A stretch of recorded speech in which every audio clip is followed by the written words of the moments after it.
Yo para mí va. Yo digo ahora. Que no quería manzana. Sí. Alguien dijo flores. Flores, ¿qué es esto? Para probar No, aparte tan ricas las fresias. Ay, sí. Bueno, muy amables. Muy pero muy amables. Bueno. Seguimos con el libro de hechos que está tan lindo, ¿no? Sí. Ustedes recuerden de leerlo todo.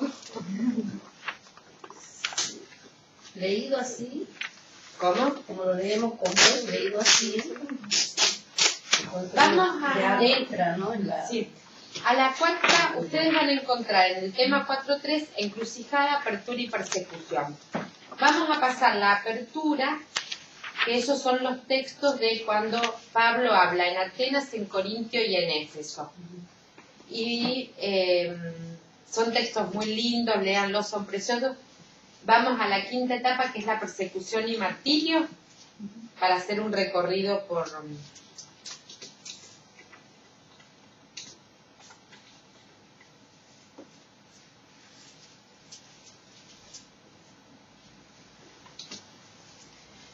La iglesia primitiva comienza con, directa en el capítulo 4, ya Pedro va preso, son sometidos a tortura.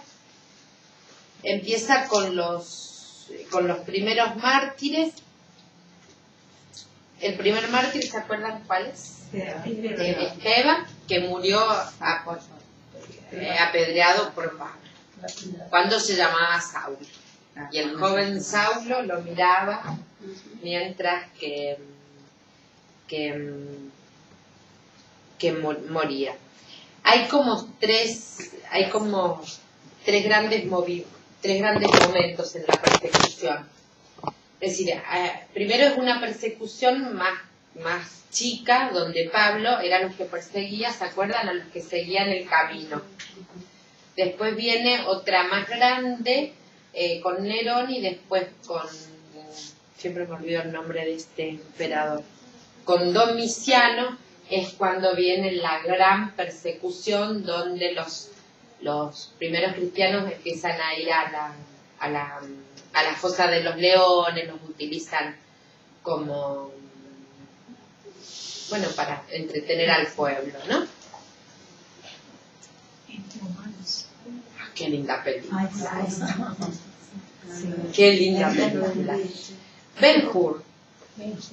Sí. Los 10 mandamientos con Charlton Heston. Hugo Badis y Rey de Reyes son las mejores películas, chicas. Sí, Pero antes uno vio, esperaba, no sé si a ustedes les pasaba, cuando uno no tenía televisión por cable y eso, yo esperaba Navidad o Semana Santa o Pascua, porque era cuando... Ahora uno prende la televisión en Pascua y es todo exactamente lo mismo. Por ahí en alguno te pasa, pero esas grandes, no, esas Hugo Badis, que son las películas. Bueno, vamos a ver 3 relatos del apóstol Pablo, de las 3 encarcelaciones. Vamos a ver 2 relatos de Hechos y vamos a ver uno del Apocalipsis, ¿sí? Son los textos que nos propone el profesor. El primero es de Hechos 16.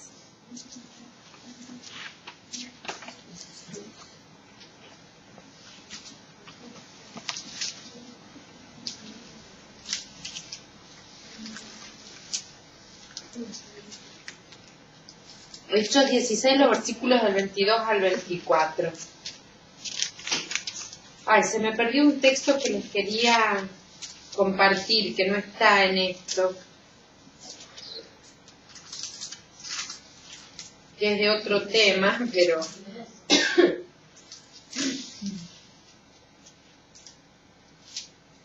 se los traigo el martes que viene. El jueves que viene. Del 22 al 24. Del 22 al 24, es muy cortito. Hechos 16, del 22 al 24. Lo encontré, ahora lo vamos a leer, ¿sí? Después.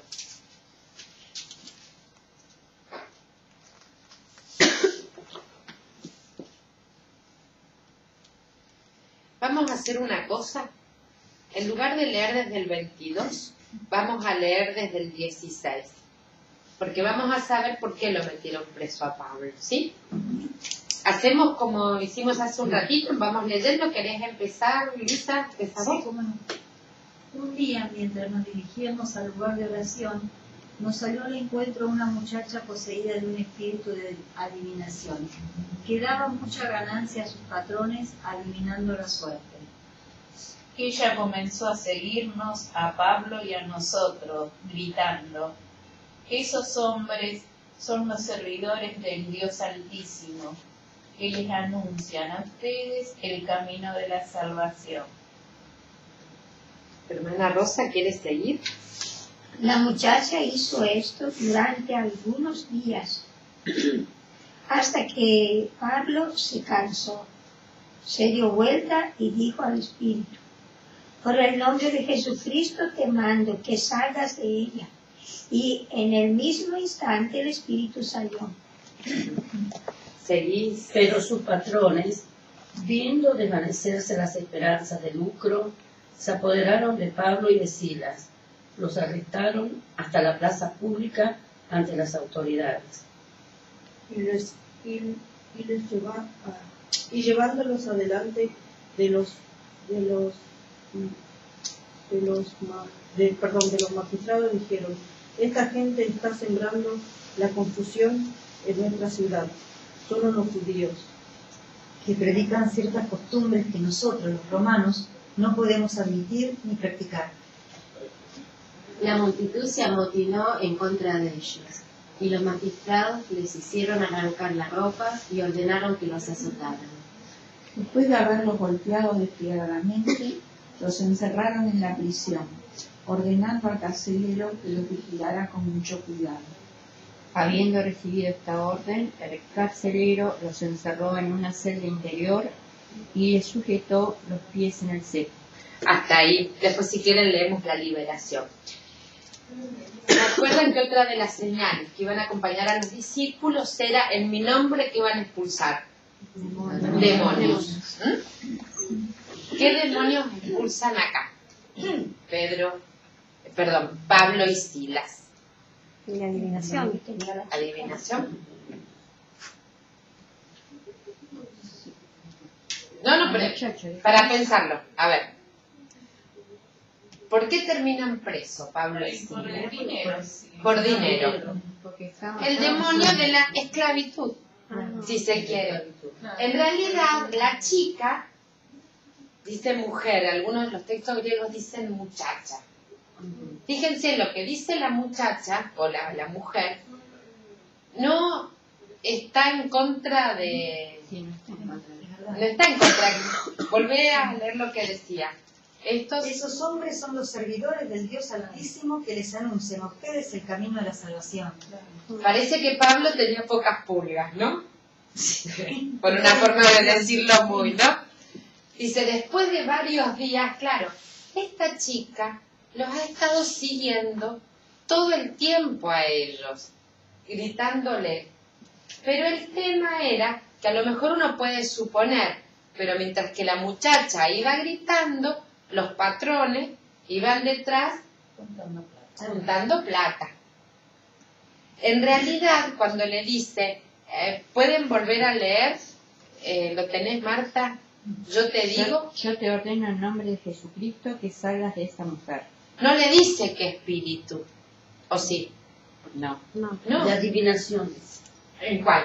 Espíritu de adivinación. Dice, un día, mientras nos dirigíamos... No, antes. No. Cuando Pablo le dice que qué espíritu tiene que salir de ahí. Para los que toman el curso de profetas, ¿te acuerdas lo que habíamos dicho?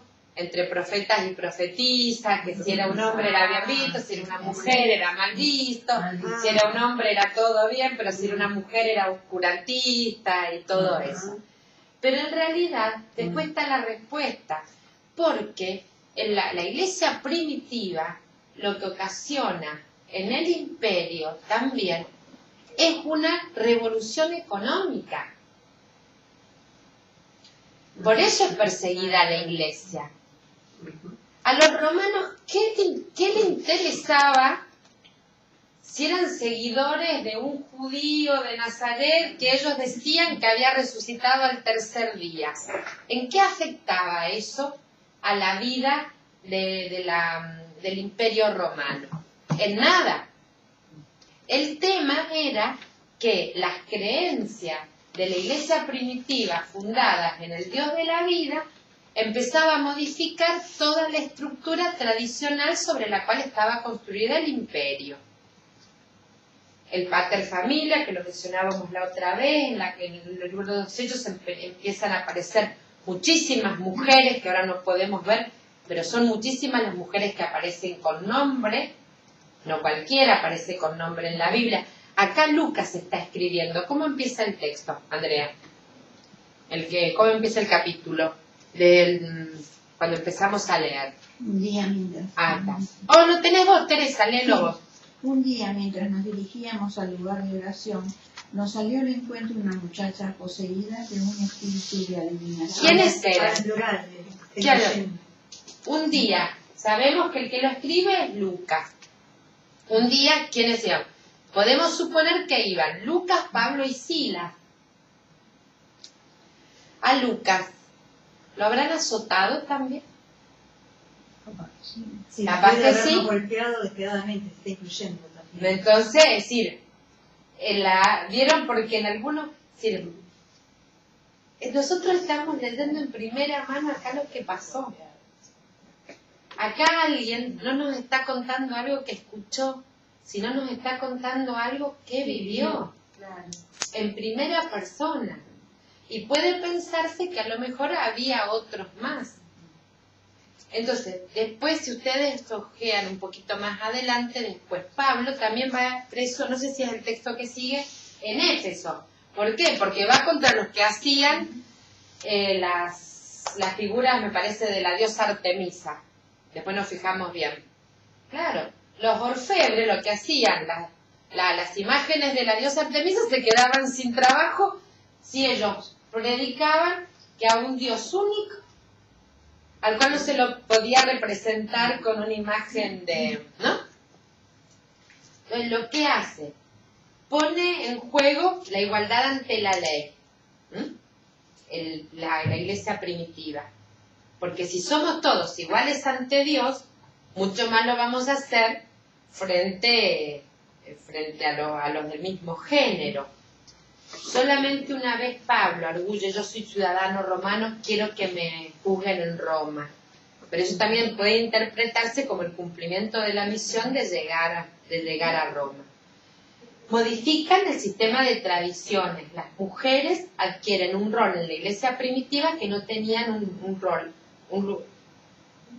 lugar que no lo tenían ni en la sinagoga, ni tampoco en el imperio, que era un lugar de poder. Recuerden a Lidia. Lidia era una empresaria de púrpura. Averigüen después de lo que es la púrpura. Iguala, en el libro de los Hechos, se iguala ¿a quién?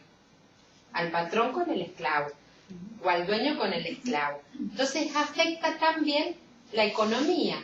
Y si encima iban a dar el diezmo, estaban rompiendo todas las bases sobre las que se sustentaba el imperio. Imagínense para gente excluida, para gente explotada, como esta chica, la del texto de hoy, para gente que no tenía ninguna alternativa. Recuerden que en esa época uno nacía de hijo de una esclava en la casa de una familia aristócrata del Imperio Romano y sabía que iba a morir como esclavo de ese imperio. Entonces hacían cualquier cosa con las chicas, donde se compraban y se vendían los hijos de los esclavos como si fueran pan caliente. Una religión que les dice que Dios no hace excepción de personas, que Dios está cerca del que sufre, pero que no lo dice de palabras, sino que lo dice porque Él mismo lo sufrió. Y que no solamente eso, sino que tiene una nueva vida, donde los postreros van a ser los primeros, con un mensaje de esperanza y de una nueva oportunidad. el crecimiento fue rapidísimo, pero por esto, y entonces al más rápido crecimiento, mayor la persecución. Pero no solamente teológica la persecución, sino por esto, porque empezó a poner en temblor todo el imperio, que de hecho después cae de eso. ¿Qué más les deja este relato?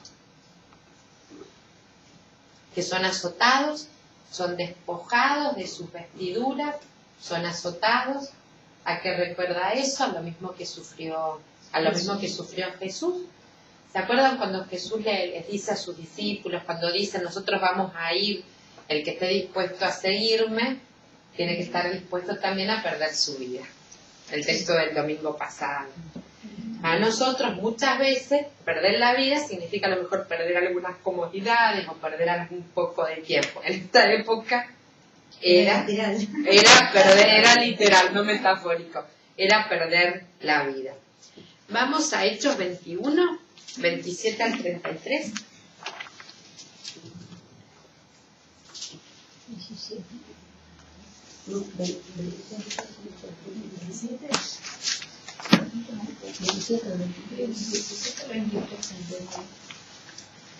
Es 21, 27 al 33. Después léanlo. El final de ese texto, cuando se convierte el carcelero, del que leíamos recién en Hechos 16, lean todo 16 después, porque es re lindo.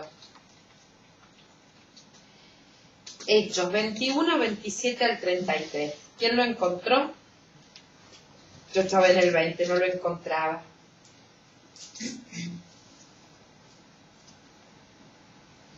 Hechos 21, 17. 27. 27 al 33. Empiezo yo y algunas siguen. Sí.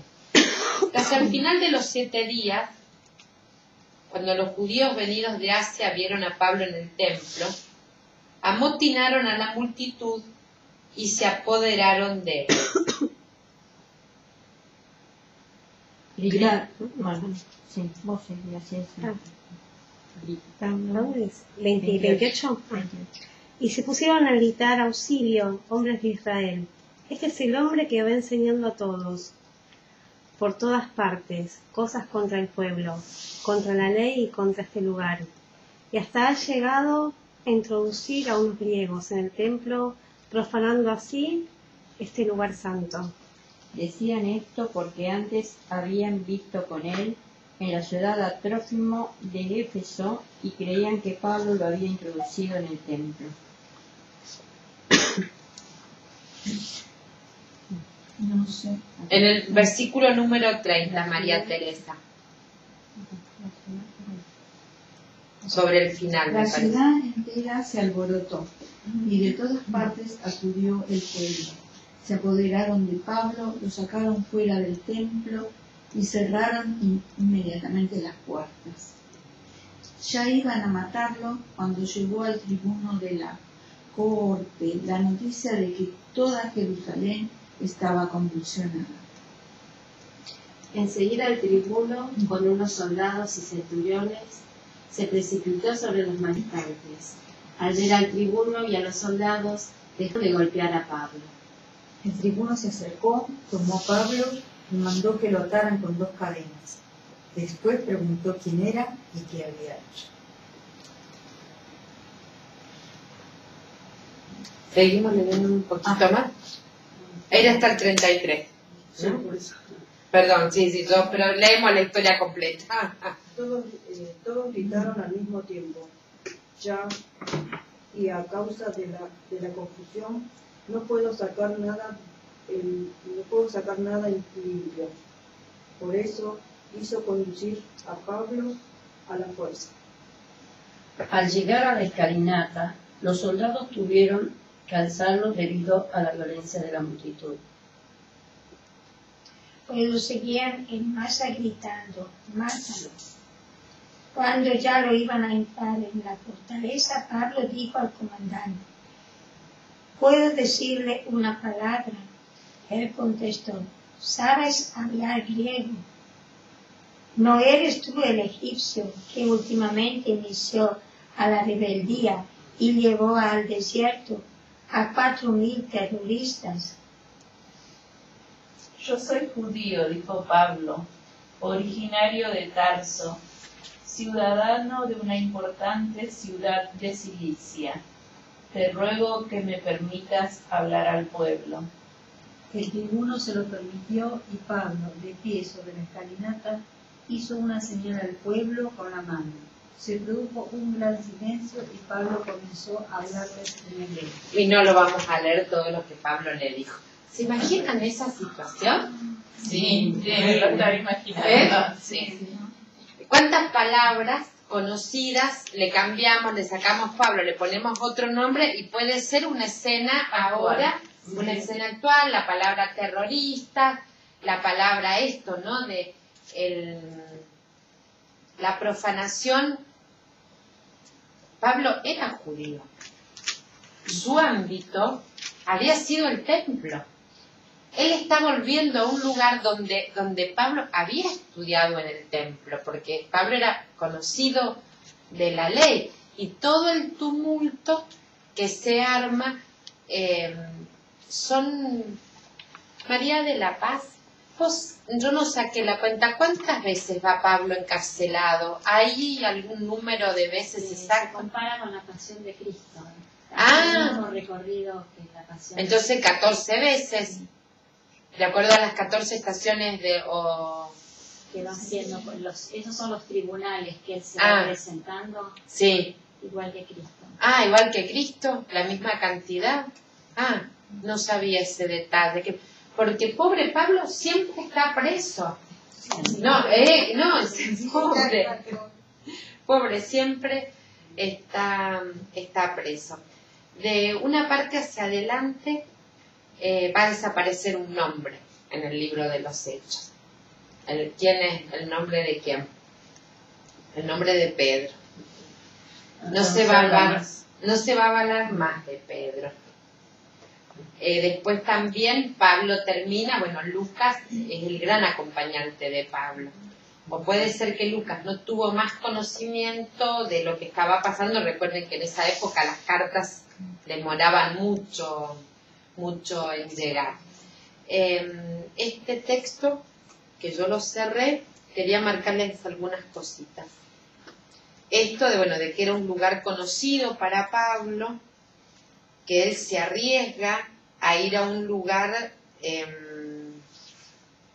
donde sabe que no es bien recibido.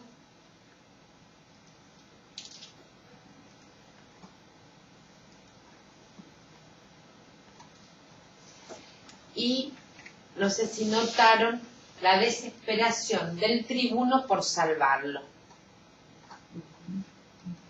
Porque Pablo era ciudadano romano. Eso hay que tenerlo siempre presente. Por eso el tribuno lo mete preso, lo encadena, todo, pero lo libera de la multitud. Si hubiera sido un judío más, por ahí dejaría que se maten entre ellos, ¿no?